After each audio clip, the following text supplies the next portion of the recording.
As we finally cross over the 1-year mark of Valorant being released, Riot is not holding back with the anniversary events coming up.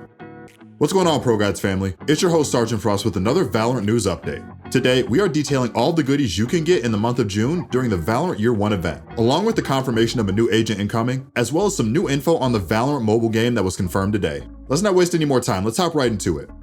Starting today on June 2nd, the night market is officially open. For those of you who are new, the night market gives you a collection of 6 random skins available to purchase, and they are discounted and unique to you. In the past, a lot of players complained that the night market only gives relatively cheap or unpopular skins that you might not have any interest in buying. Hopefully, this time around, since they are bringing back the night market for a special event, let's hope the Riot skin algorithm will show us some love and actually give us a discounted knife or other rare skins that we actually might want. With that said, may the odds be in your favor. Personally, I'm still waiting to get the Valorant Go anime Phantom in my store. It's officially been day 62 for me without any of the Valorant Go skins in my game store, so I really hope I get at least one of those skins to appear in my night market. Next up, the Give Back Bundle event is coming to Valorant in the near future. Basically, the idea is that we get to vote for our favorite skins, and Riot will put them in a bundle for us. You can go on Riot's website and vote to see which 4 of your favorite gun skins return in the Give Back Bundle, and it's all for a good cause. First, visit and cast your vote between June 2nd to June 7th for your preference of the offered item choices, and then the winners will be announced on June 16th. After that, the bundle can be purchased from June 22nd to July 8th, and 50% of the proceeds from the weapon skins and 100% from accessories in the Give Back Bundle will go towards the Riot Games Social Impact Fund.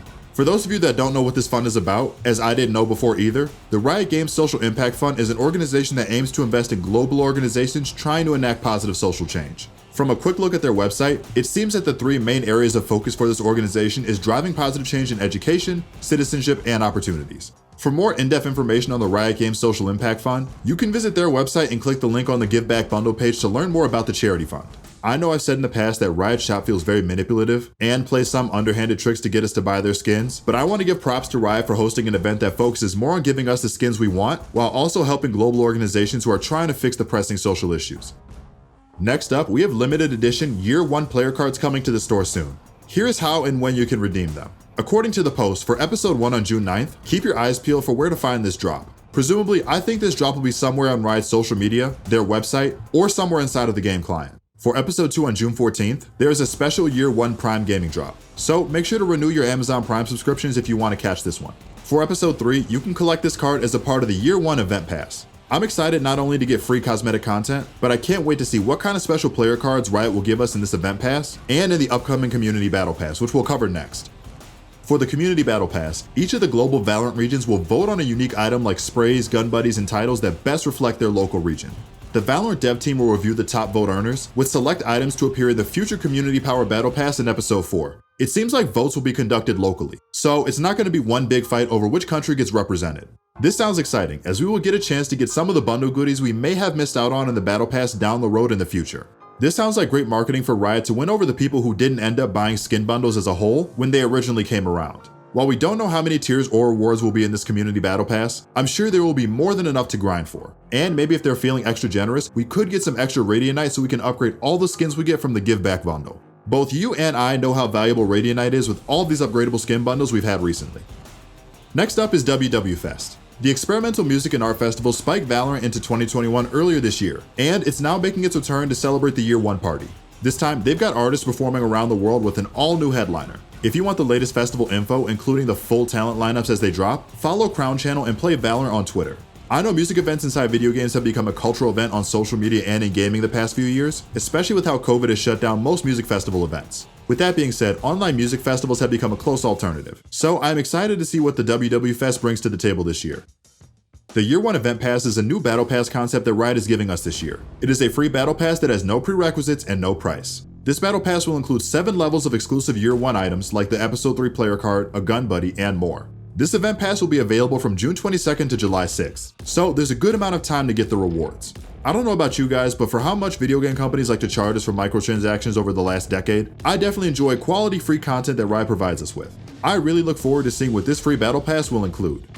Next up, we have a Livestream event coming soon where the devs from competitive, agents, and premium content teams will discuss the future of Valorant. After the recent State of the Agents address Riot gave us last week, I'm really excited to see what they have in store for Valorant in the upcoming year. From competitive scene updates, to rank changes that the devs have in store, and how they plan on balancing the agents and game issues, I hope this live stream will answer all of our questions and more. Also, I will be interested to see how they handle the topic of new maps coming to Valorant this year and next year as well. I think Breeze is a good map, but we certainly need a lot more maps in order for rank to feel less stale and for the professional scene to have more options. We will get a lot of insight to see where this game is going in the future. If anything, I'm just excited that we might be seeing some much needed changes coming in. In the Squad Boost event, we get more XP when you play with friends. This event applies to every game mode, so you can play with any of your friends and mess around however you like. Squad Boost runs for 1 month, specifically from June 22nd to July 26th, with timings to coincide with the patch releases. One thing to note is that the XP boost depends on your party size. Essentially, you start with 8% more as a duo, and every person you add to the pre-made gives you 4% more, capping out at 20% more XP. It seems like Riot is trying to encourage having fun with your friends with this Squad Boost event. I don't know about you, but I feel like for the longest time, ranks have sort of divided up friendships and who you could play with, since there are more constraints with ranked play. But now, there's an event to incentivize just messing around with friends. I can see people from all ranks get together just to enjoy some Spike Rush or unrated games. This is a great opportunity to also meet some new people. So if you find that you're vibing with someone in unrated, you have more of a reason to shoot them a friend request and queue up together.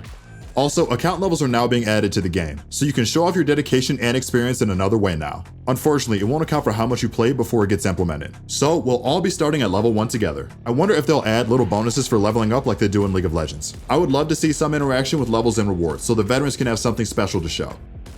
And finally, for the Year 1 updates, a new agent has finally been confirmed for Episode 3, Act 1. There's a cool banner image we got in the news update that has Cypher, Brimstone, Omen, Sova, Jet, Sage, Viper, and Phoenix's names crossed out. And if you look closely, their names are spelled weird because they are missing vowels. I think that this will have something to do with how the information is corrupted or hacked. So far, we know this new agent is codenamed Grenadier, and they will have some sort of Sombra and Thatcher type abilities that will force players around them to rely on their gunplay and not their abilities. Maybe this new agent has some type of gadget that disables an agent's abilities or destroys placeable gadgets around the map. This could be an agent that heavily counters sentinels and controllers who heavily rely on their abilities to win games. I don't know about you guys, but this agent seems very exciting, and if their description matches their in-game performance, this could be a huge agent to add into the current meta. I can see a whole world of opportunities with this one, so we'll have to see how it goes. Now, let's talk about Valorant Mobile for a bit.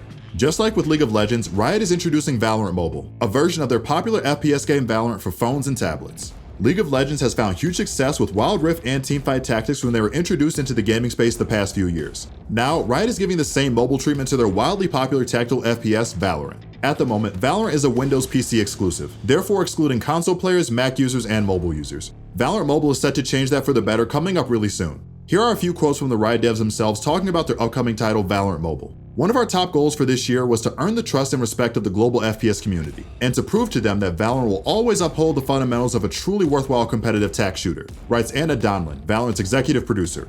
To see our growing player community recognize and appreciate what we're trying to do with Valorant is beyond what we could have expected, and we're thrilled to soon offer the same competitive Valorant experience to even more global players. Riot is set on trying to expand their games to as wide of an audience as possible around the globe. It seems like the only way they can achieve that dream is by making mobile versions of the popular titles they already have. So, when can we expect Valorant Mobile to release or be put out on a beta? Unfortunately, outside of an official confirmation that the game is coming and is currently in development, there is no set in stone date for a widespread release or talks of a beta coming up soon.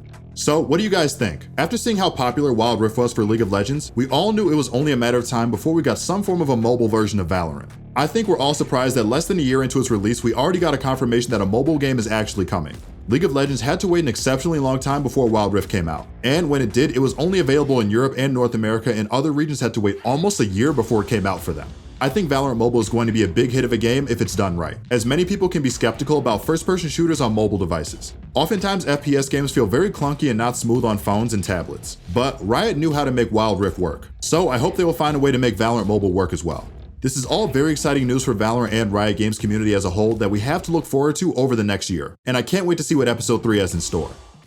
Well guys, that's all we have for this Valorant news update. There's a lot of Valorant content coming up in the next few months, and Valorant Mobile might not be imminent, but it is definitely on the horizon. Let's have a great second half of the year and enjoy all the free treats Riot will give us in the month of June. If you enjoyed the video, please like, comment, and subscribe. Make sure to hit that bell icon and stay ahead of the competition with the latest Valorant news, updates, and guides. If you want further help, feel free to check out our website ProGuides.com for the very best on-demand coaching. This has been your host Sergeant Frost with the news update, and I will see you all in the next one.